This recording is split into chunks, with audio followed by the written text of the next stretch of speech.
Break news ఓవైపు విస్తారంగా వర్షాలు పడుతుంటే రాష్ట్ర వ్యాప్తంగా రైతులకు యూరియా కోసం తిప్పలు తప్పడం లేదు. వివిధ జిల్లాల్లోని చాలా ప్రాంతాల్లో యూరియా కోసం పడిగాపులు కాస్తున్నారు రైతులు.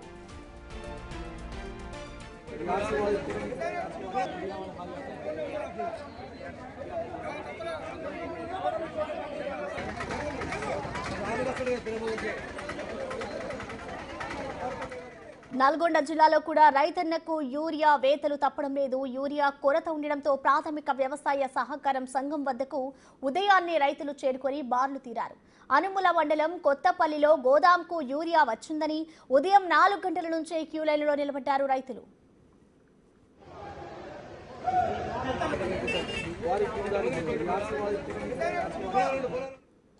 ఆదిలాబాద్ జిల్లా ఇచ్చోడ మండలంలోనూ యూరియా కష్టాలు తప్పడం లేదు. డిమాండ్ కంటే తక్కువగా యూరియా సరఫరా చేస్తున్నారని రైతులు ఆరోపిస్తున్నారు. తెల్లవారుజాము నుండే యూరియా సరఫరా కేంద్రాల వద్ద రైతులు బార్లు తీరుతున్నారు. పనులు విడిచిపెట్టి మరీ యూరియా కోసం పడిగాపులు కాస్తున్నారు. వీలైనంత త్వరగా యూరియా సమస్యలను తీర్చాలని రైతులు డిమాండ్ చేస్తున్నారు.